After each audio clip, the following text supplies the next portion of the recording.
Hello, welcome to another screencast where I'll be talking about blood pressure and the pulse. And so by the end of this screencast, you should be able to describe and explain what is meant by blood pressure, be able to sort of predict what factors might be affecting blood pressure. We'll handle those details in another screencast. Be able to describe and explain the pulse and the pulse points in this one. And then in another screencast, we'll talk about how blood pressure is taken or measured, and that's why those ones are not highlighted as much. So here we go. This slide's a little busy, so let's start at the top here and look at the title. So the blood pressure is caused by left ventricular systole and diastole. These are the changes in the blood pressure, but the left ventricle and the right ventricle are squeezing blood into the aorta and into the pulmonary arteries respectively. And when that blood is squeezed in there, that exerts a greater pressure than what it already exists before those ventricles undergo systole. So if we look at this artery right here and we bring it over this way, we notice that this artery does have blood in it, so there's going to be blood inside here, and that blood is exerting a pressure inside pressing out against that endothelium and against the muscular wall and against the elastic fibers here. So again, there's muscle in here, and there are these elastic fibers as well. So for that detail, look at another screencast about the anatomy of arteries and veins. So this is what the artery would look like when the left ventricle is in diastole. Right? Contrast that with when the left ventricle undergoes systole. It squeezes blood into that artery. That artery is going to thicken or widen here, and so there's going to be more blood pumped into there, and the pressure then to get that artery to expand out is going to be greater. Right? And so the muscle is going to get thinner here. These elastic fibers are going to get stretched. Right? So we can actually measure this pressure. The diastolic pressure right here you see is at about 90 millimeters of mercury. There's a typo right here. This should be millimeters of mercury.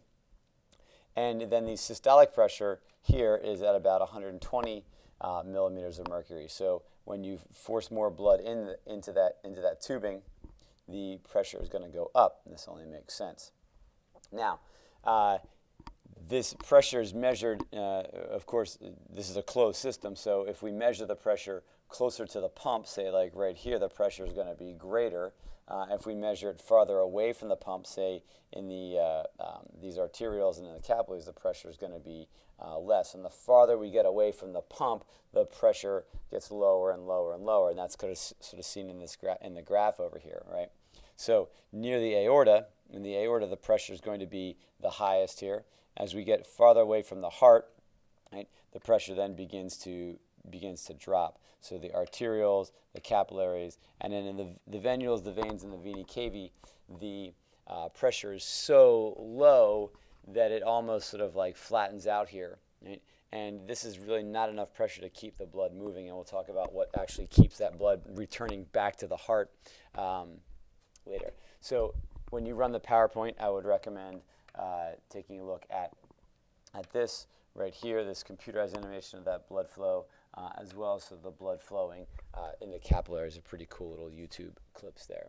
So if we sort of step through this, the interrelationship between blood flow, velocity, so how fast is the blood flowing, the cross-sectional area of the vessels, and then the blood pressure. This is a little more detailed information. So if we start here at the bottom, we're going to be measuring the pressure in the aorta. Right? And we notice that the diastolic pressure, right, will be here about 90, maybe a little bit less, and then the systolic pressure here at 120.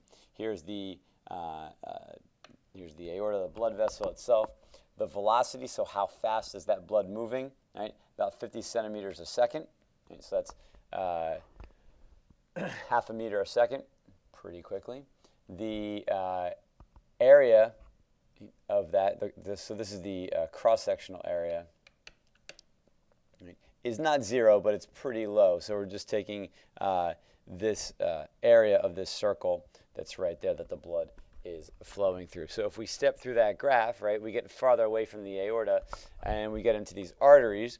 right? These arteries here, individually, their diameters are smaller, but if you take the total cross-sectional area, right, then that total cross-sectional area is actually going to go up a little bit, right? So we see it starting to go up here as we get farther away, right, and they get smaller. So each individual one is small, but the total, if you added up these three circles here, so if you added up that, and that, and compared it to this, so if this is the cross-sectional area there, and you added this area and this area and this area here, you would end up getting a circle that is much larger than that, or larger than this one over here. So with that increase in cross-sectional area, right, the pressure here begins to drop. So the pressure is going lower, and the speed of the blood, the velocity of blood, is also going to begin to slow down there. You continue into the arterioles, and the same thing is going to happen. Your cross-sectional area now goes way up. Your velocity goes way down, so the speed of the blood slows way down. By the time you get into the capillary beds here, this has the largest cross-sectional area of any of the blood vessels. And you notice that the flow is almost at zero. It's really slow here. That's to give enough time for O2 and CO2 to be exchanged. Right? The pressure is pretty low. You don't want to blow out a capillary there, but that pressure is low primarily because of the large cross-sectional area. So if you were to take all of these small circles of the capillaries here, right, that cross-sectional area would look something, like this. So you started with that blood in a hose or a tube that looked like that. You moved it into a tube or a piping that looks like this in the arterioles, and then here's what it looks like in the capillaries. Actually, probably not the scale, probably a lot greater than that, as the graph indicates here. It's exponentially larger.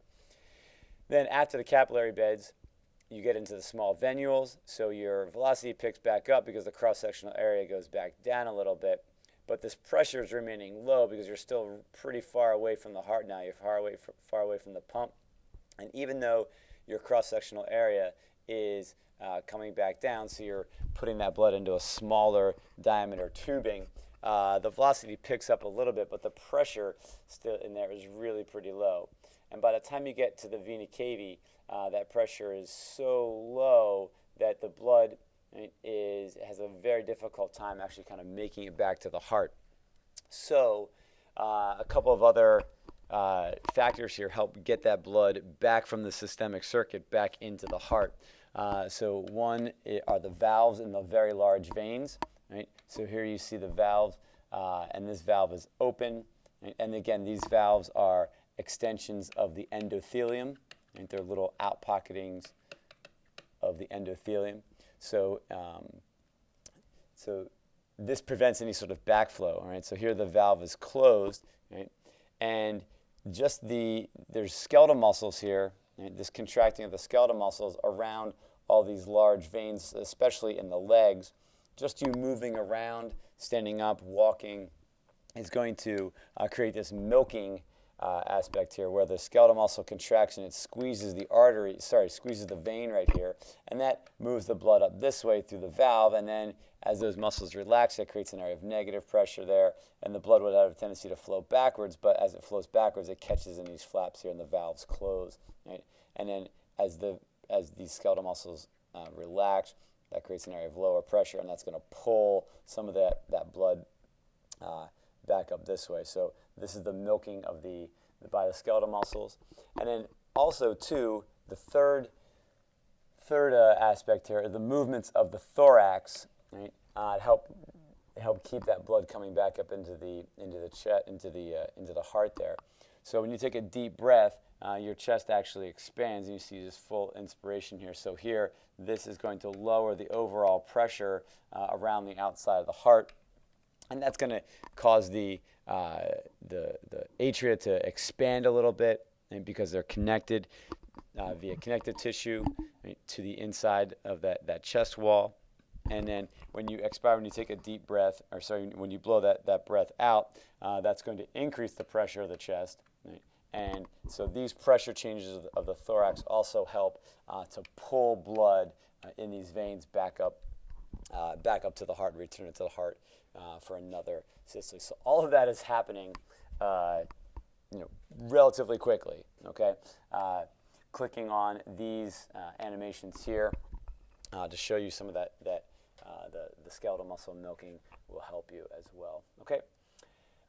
Finally then, the pulse. So you can detect your pulse because that blood pressure is changing with every diastolic, systolic contraction here. So with so this would be diastolic and then systolic, diastolic and systolic, diastolic and systolic. So the diameters of these blood vessels, these arteries will change, and you can feel that. Where can you feel it? The easiest place for you to feel it is this carotid artery here in the neck. And so you see here your common carotid arteries, that they are really close to the heart, right, and easy to get to, right? You'd want to be measuring the blood pressure on the aorta, but that's a little more difficult to get to, especially if you want to keep living. So the external pulse here, this carotid artery, you can place your fingers on that, and you can feel this pulsing. You can feel the here and then here and then here and then here.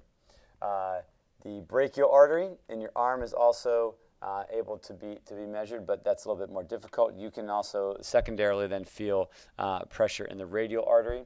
It's not really close to your wrist. It's up your arm a little bit here. It's a little more proximal.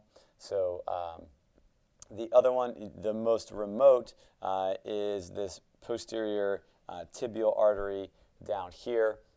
If you come up inside the inside of your ankle, sort of high up almost onto your shin, the very base of your shin there, and press, you should be able to feel that.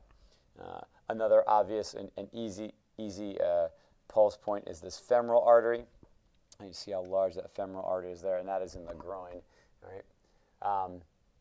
So again, these are the pulse points, and you can practice trying to find that pulse on yourself or a family member or a friend, okay?